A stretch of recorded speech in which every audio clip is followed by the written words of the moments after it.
బంగారం, బ్యాంకులు, ఇతర ప్రైవేటు సంస్థల్లో ఉన్న విడిపించి కొనబడును. కొమ్మూరి గోల్డ్, ఆంధ్ర మరియు తెలంగాణ. నమస్తే, వెల్కమ్ టు మనం టీవీ. ప్రస్తుతం మనతో పాటు ఉన్నారు ప్రముఖ డైట్ స్పెషలిస్ట్ వీరమాచినేని రామకృష్ణ గారు. సార్తో మాట్లాడి డైట్ లో మనకున్న మంచి డౌట్స్ క్లియర్ చేసుకుందాం. హలో సార్, నమస్తే. నమస్తే. అయితే సార్, జనరల్ గా ఈ కార్బోహైడ్రేట్స్, ప్రోటీన్ ఎక్కువగా వింటున్నాం. అంటే మనిషికి జనరల్ గా ఏది ఎక్కువ తీసుకోవాలి, ఏది ఎక్కువ తీసుకోకూడదు అనేది నాలెడ్జ్ చాలా మంది తెలియక మా పిచ్చ న్యూట్రిషనిస్టులు అందరూ ఏమంటారంటే, మా పిచ్చ న్యూట్రిషనిస్టులు అంతా సమతుల ఆహారం తీసుకోవాలి. సమతుల ఆహారం ఎప్పుడు తీసుకోవాలి? నువ్వు సమతలంగా ఉన్నప్పుడు నీ ఆరోగ్య మెయింటెనెన్స్ తీసుకోవాలి. అర్థమైందా? ఇప్పుడు అన్నీ బాగున్నాయి, ఇప్పుడు నీకు యాజ్ ఆఫ్ నౌ ఓ చిన్నపిల్లవి నీకు ఏమి లేవు, నువ్వు సమతుల ఆహారం తీసుకో. ఫ్యాట్స్ సమపాలల్లో, సమపాలకు అర్థం అంటే ఎవరికి తెలియదు. ఫ్యాట్స్ తగినంత, ప్రోటీన్ తగినంత, కార్బు తగినంత, విటమిన్స్ తగినంత, మినరల్ తగినంత నీకు సెట్ అవుతాయి. ఇప్పుడు నీకు ఒక అసమతుల్య రోగం వచ్చింది. రోగం అంటే ఏంటి? నీ శరీరం ఉండాల్సిన స్థితిలో లేకుండా అసమతుల్యంగా ఉంటావు కదా. నువ్వు అసమతుల్యంగా ఉన్నప్పుడు ఏం చేయాలి? నువ్వు అసమతుల్యం ఇచ్చే సెట్ చేయాలి. దాన్ని సమతుల్యం ఇచ్చి సెట్ చేస్తావు. సమతుల్యం అంటే మెయింటెనెన్స్ డైట్. మరి వచ్చిందా బెడ తగ్గాలి? జబ్బు రాకుండా చేయటానికి, జబ్బు వచ్చి తగ్గిన తర్వాత నిలబెట్టుకోవటానికి నువ్వు అన్ని సమతులంగా ఇవ్వాలని చెప్పచ్చు. నువ్వు నీకు జబ్బు వచ్చిందంటే నీకు అసహజంగా ఉంది. అసహజంగా ఉన్నప్పుడు ఎలా ఇస్తావు? నీకు షుగర్ హై ఉంది, ఇప్పుడు గ్లూకోజ్ కూడా సమంగా ఇవ్వాలని చెప్తావా? లేదు. గ్లూకోజ్ ఎక్కువప్పుడు తగ్గించాలి కదా. మరి తగ్గించాలి. నువ్వు ఫ్యాట్ అవ్వటం కారణం గ్లూకోజు. ఫ్యాట్ అవ్వకుండా ఉండాలంటే నువ్వు గ్లూకోజ్ తగ్గించాలి. నువ్వు సమతల ఆహారం ఇచ్చేవాలన్నప్పుడు గ్లూకోజ్ కూడా దాంట్లో ఉంటుంది. ఎట్టేస్తావు? ఎట్లాంటి చెత్త కౌరులు చెప్పి ప్రపంచం అంతా ఫెయిల్ అయింది. న్యూట్రిషన్ గురించి ఏమాత్రం తెలియదు. వాళ్ళు ఏంటంటే పుస్తకాల్లో చెప్పిన బట్టింది చెప్పడం తప్ప న్యూట్రిషన్ ఏంటన్నా సింపుల్. అది నేను అడుగుతారు. కోడిగుడ్లో 6 గ్రాములు ప్రోటీన్ ఉందని అంటారు న్యూట్రిషనిస్ట్ కదా. న్యూట్రిషనిస్ట్ చెప్పేది అది. వీళ్ళకి నేర్పింది అది. నేను వాళ్ళ తప్పట్ల, వాళ్ళ నాలెడ్జ్ వాళ్ళకి నేర్పినది అది. నీకు దేవుడు ఇలా పుట్టాడని బైబిల్ నేర్పితే నువ్వు బైబిల్ ప్రకారం చదువుతావు. నువ్వు బైబిల్ అంతే. హిందూ ప్రకారం చదివితే హిందూ ప్రకారం నమ్ముతావు, ముస్లిం ప్రకారం చదివితే ఇస్లాం ప్రకారం నమ్ముతావు. అంటే నీ మత వర్షాలను బట్టి, విశ్వాసాన్ని బట్టి ఉంటుంది తప్ప అది ఉండదు కదా. అట్లా న్యూట్రిషనిస్టులకి ఏం అజ్ఞానం నేర్పారో, ఏం విజ్ఞానం నేర్పారో దాన్ని చెప్తారు, వదిలేస్తారు కదా. అట్లా ఇప్పుడు ఒక కోడిగుడ్డు నేను అడుగుతున్నా, సింపుల్ లాజిక్లో అడుగుతున్నా. ఒక కోడిగుడ్లో 6 గ్రాముల ప్రోటీన్ ఉందంటారు. ఇది చెప్పి ఒక 60 ఏళ్ళు అయింది. 60 ఏళ్ల క్రితం కోడిగుడ్డు అది.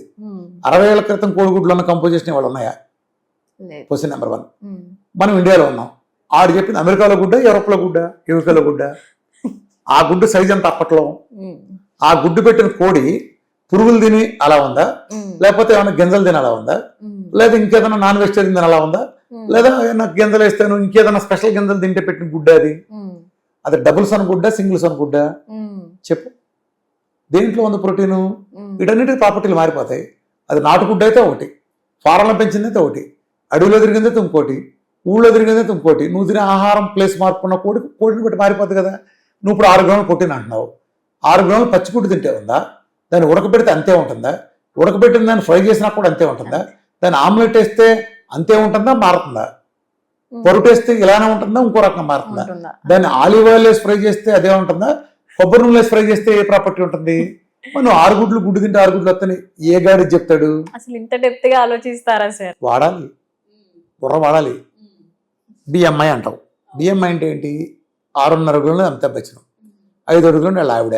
ఇద్దరికి ఒకే బిఎంఐ లెక్కలా వర్తిస్తుంది. రేషియోలు చెప్తారు మీరు. రేషియోలు కూడా అన్ని వేళ వర్తించవు. ఫ్రేములు వేరు. చైనా వాడు పొట్టిగా ఎంత ఉంటాడు, ఆఫ్రికా వాడు పొడుగ్గా మనం ఎటు చూసేట్టు ఉంటాడు, చైనా వాడిని ఎటు చూస్తాం మనం.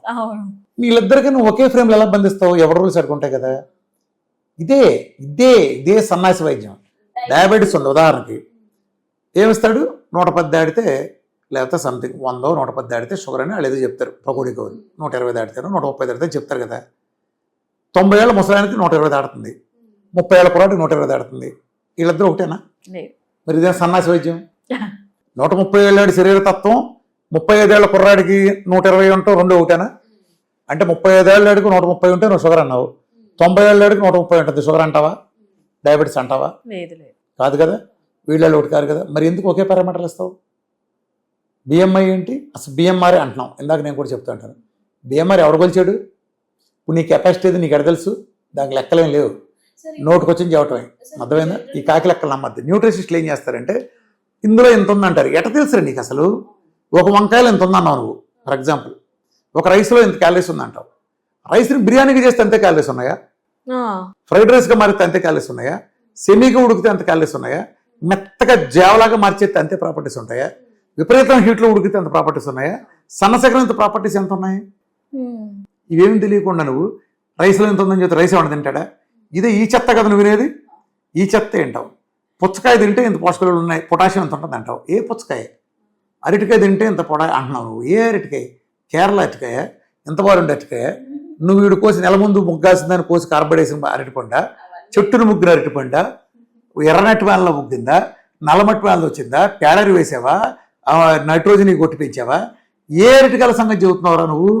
సాయిల్లో ఏముంటే కాయలు అది వస్తుంది. నువ్వు ఏ సాయిల్లో పండిన కాయని తీసుకొచ్చి ప్రాపర్టీ చెప్పావు.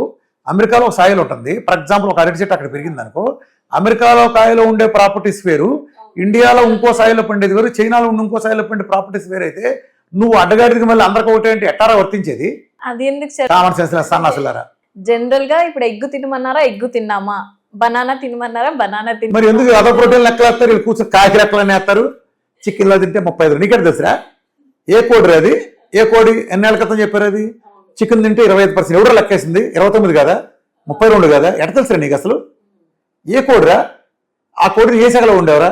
దాన్ని తండూరి చేసావా, ఏం కాల్చావా, పచ్చిది కాల్చావా? ఇట్లా ఎలా? దాంట్లో టమాటా వేస్తే ప్రాపర్టీ అలాగే ఉందా, మారిందా? దాంతో ఇప్పుడు ఉల్లిపాయ వేసినాక ఎంత మారింది? ఉల్లిపాయ కార్బోహైడ్రేట్ ఎక్కువ, అది వచ్చినాక ఈ కూర మీద ఈ ముక్కలో దిగినాక రసమైన ప్రభావం చూపించిందా? నువ్వు కలిపిన సాల్ట్ పాలని తేడా వచ్చిందా? ఉడకటాలు, యాల్చటాలు, కాల్చటాలు, తండూరీలు, మైక్రోవేవెన్లు, ఇన్ని రకాల వంట పద్ధతులు ఉన్నాయి. కోడి నువ్వు చెప్పిన కోడిని లేత కోడికి అంత ప్రాపర్టీ ఉందా? ముదురు కోడికి కూడా అంత ప్రాపర్టీ ఉందా? గుడ్లు పెట్టే కోడిక నువ్వు పెప్పు మాంసం గురించి మాట్లాడుతున్నావా? బాయిలర్ కోడి గురించి మాట్లాడుతున్నావా? నాటు గురించి మాట్లాడుతున్నావా?